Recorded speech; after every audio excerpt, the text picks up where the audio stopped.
फटाफट खबरों के साथ एक और बड़ी खबर जान लीजिए। अब 5 राज्यों में विधानसभा चुनाव होने वाले हैं। चुनाव आयोग की नजर रहती है कि तय सीमा से ज्यादा चुनाव में पैसे का इस्तेमाल ना हो। बड़ी खबर यह है कि चुनाव के ऐलान के बाद सिर्फ 4 राज्यों में कुल 700 करोड़ रुपए की नकदी और सामान भी बरामद हुए हैं। इनमें करीब 250 करोड़ रुपए कैश बरामद किए गए हैं। 4 राज्यों में चुनाव है और अभी से देखिए कैसे 4 राज्यों में 700 करोड़ रुपए, बहुत बड़ी रकम, 250 करोड़ कैश मिला है, 450 करोड़ का तो सामान मिला है। यह बड़ी अपडेट हम आपको बता रहे हैं। चुनाव की घोषणा और उसी में यह सामान जो नेता वोट के लिए जो पैसे बांटते हैं, सामान बांटते हैं, उसका आंकड़ा आपको बताते हैं और मेरी सहयोगी पूजा आपको बताएंगी कि तेलंगाना में क्या क्या मिला है। बिल्कुल विवेक, सबसे पहले देखिए बात करते हैं तेलंगाना की कि वहां पर चुनाव के वक्त क्या क्या मिला है। तो देखिए उसके एक पूरी जानकारी, डिटेल आंकड़ा हमने आपके लिए तैयार किया है कि किस तरीके से तेलंगाना में चुनाव से पहले कैश मिला है 105 करोड़ का, गहने मिले हैं 145 करोड़ के, शराब 13 करोड़ की, यानी कि कुल मिलाकर 307 करोड़। तेलंगाना में अब तक कितनी बरामदगी हुई है? देखिए तय सीमा होती है, लेकिन उसके बावजूद क्या क्या मिला है तेलंगाना में चुनाव से पहले। कैश 105 करोड़, गहने 145 और शराब 13 करोड़ रुपए की, और कुल मिलाकर 307 करोड़ रुपए की बरामदगी, वो कैश की फॉर्म में, शराब की फॉर्म में, गहनों की फॉर्म में। तो ये तेलंगाना से बरामदगी हुई है। तो परिस्थिति आप देखिए, अलग अलग जगहों का भी आंकड़ा हम आपको बताएंगे कि कहां पर क्या मिला है। ये जो नोटों की गड्डियां आप देख रहे हैं, ये तमिलनाडु से बरामद हुई हैं। जिन राज्यों में चुनाव है वहां पर अब पैसे मिलने लगे हैं और बहुत सामान मिलने लगे हैं करोड़ों के। हम आपको अब आंकड़ा बता देते हैं कि मध्य प्रदेश में अब कितने पैसे मिले हैं और क्या सामान बांटे जा रहे थे जो पकड़े गए हैं। कैश मिला है 23 करोड़ का, 23 करोड़ रुपए कैश मिला है। शराब मिली है 14 करोड़ की, कुल मिलाकर 134 करोड़ का सामान मध्य प्रदेश से बरामद हुआ है, जहां पर चुनाव है। और चुनाव से एन पहले देखिए 134 करोड़ का सामान बरामद हुआ है। ज्यादा जानकारी देंगे ब्रजेश राजपूत, इस वक्त सीधे हमारे साथ भोपाल से जुड़ गए हैं। ब्रजेश, ये जो कैश, गहनों और शराब की फॉर्म में वोट का सौदा किया जा रहा है, ये क्या हो रहा है मध्य प्रदेश में? आंकड़े बताइए और अब तक इस पर क्या कार्रवाई हुई है? देखिए कुल मिला के मोटा मोटा आंकड़ा तो यही है कि जो है जो पैसे बरामद हुए हैं तो पैसे कम है यहाँ पर, मगर जो फ्रीबीज हैं, जो अवैध शराब का जो लेन देन हो रहा है या अवैध शराब मध्य प्रदेश से और जगह जा रही है, वो पकड़ा रही है। मध्य प्रदेश में पैसों का लेन देन कम हुआ, सिर्फ 23 करोड़ रुपए पकड़े गए हैं। उसमें से भी अधिकतर पैसे वो हैं जो लोग अपना पैसा ले जा रहे थे और उनको मालूम नहीं थी कि अचानक सख्ती बढ़ जाएगी। ये मध्य प्रदेश में दरअसल आचार संहिता तो अभी 9 तारीख से लगी, मगर इसके पहले से ही ये पूछ परख रोक टोक शुरू हो गई है।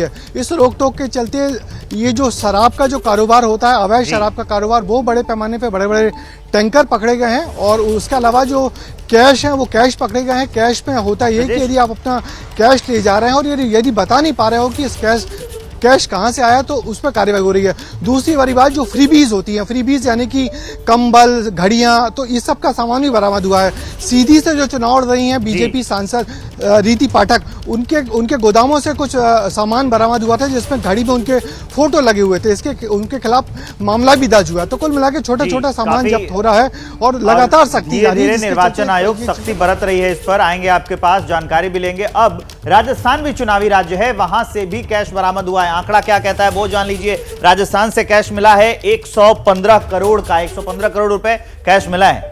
अन्य सामान मिला है 129 करोड़ का, यानी कि कुल मिलाकर 244 करोड़ रुपए का सामान चुनाव से पहले राजस्थान में बरामद हुआ। मनीष शर्मा जुड़े हैं ग्राउंड जीरो से। मनीष, ये जो कैश और सामान बरामद हुआ है, इसमें किसी पार्टी के नेता या किसी कार्यकर्ता का नाम सामने आया है क्या? विवेक, किसी भी पार्टी के नेता या कार्यकर्ता का नाम सीधे तौर पर सामने नहीं आया, लेकिन सबसे अहम बात यह है कि राजस्थान वो राज्य है जिसकी सीमाएं पंजाब, हरियाणा, उत्तर प्रदेश, मध्य प्रदेश और गुजरात से लगती हुई है। ऐसे में अगर 244 करोड़ रुपए की सामग्री और नगद राशि पिछले 15 दिन में मिलती है तो बड़ा चौंकाने वाला आंकड़ा है। हालांकि तमाम एजेंसियां, जिनमें income tax, ED, narcotic control bureau, police और खुद निर्वाचन आयोग, ये तमाम वो एजेंसियां हैं जिन्होंने 244 करोड़ रुपए की सामग्री और नकदी बरामद की है। ये वो जिले हैं जिनमें खासतौर पर जयपुर, जोधपुर, बाड़मेर, भीलवाड़ा और राजस्थान के पंजाब से लगते हुए जिलों में लगातार इस तरीके की बरामदगी हो रही है।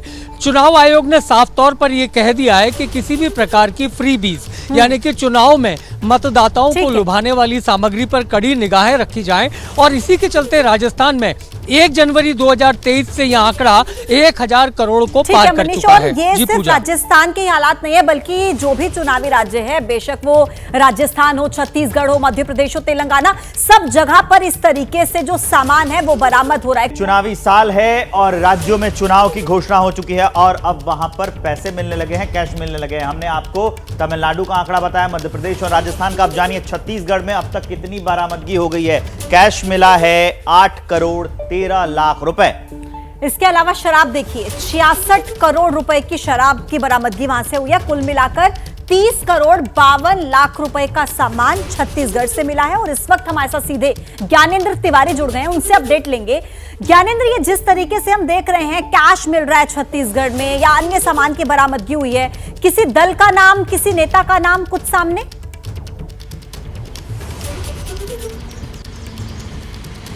नेता का नाम नहीं आएगा क्योंकि नेता ये काम पूजा करवाते हैं, करते नहीं है। इसलिए इन्वेस्टिगेशन जब होगी तो ये इन्वेस्टिगेशन का दौर बहुत लंबे समय तक चलता है। अब ये दर्शकों को जानना बहुत जरूरी है कि ये पैसा कहां से मिल रहा है, क्यों मिल रहा है, शराब क्यों परोसी जा रही है। तो ये जानकारी हम अपने दर्शकों को दे दें क्योंकि चुनाव है और चुनाव में वोटरों को लुभाने के लिए ये जो अलग अलग नेता अलग अलग पार्टी के होते हैं, ये पैसा पहुंचाते हैं लोगों को, साड़ी पहुंचाते हैं, शराब पहुंचाते हैं और ये कोशिश करते हैं कि हमारी ओर प्रभावित हो जाएं और हमको वोट दें। लेकिन चूंकि चुनाव आयोग की सख्त नजर है और पूजा आप छत्तीसगढ़ आई थी, आपको पता ही है कि यहाँ ईडी पहले से सक्रिय है, आईटी पहले से सक्रिय है, इसलिए यहाँ केंद्रीय एजेंसियों की भी नजर है आयोग के साथ साथ, जैसे हमारे वरिष्ठ सहयोगी राजस्थान के मनीष शर्मा बता रहे थे। तो ऐसे में एसपी कलेक्टर चौकन्ने हैं और इसलिए चौकन्ने हैं क्योंकि अगर कार्रवाई नहीं करते हैं तो नजर केंद्र की भी है और राज्य में कांग्रेस की सरकार है। तो ये चुनौती है, इसलिए सभी जिलों में नाकेबंदी करके जो भी पैसे का या अवैध शराब के जो इधर उधर ले जाने की बात हो रही है उनको रोका जा रहा है। आंकड़ा आपने बता दिया है, इसलिए मुझे लगता है दोहराने की जरूरत नहीं है। लेकिन हाँ, सख्ती बहुत ज्यादा है छत्तीसगढ़ में भी। तो सख्ती बरती जा रही है, प्रशासन अलर्ट है और सख्ती बरत रहा है, लेकिन हमें भी अपना कर्तव्य समझना चाहिए।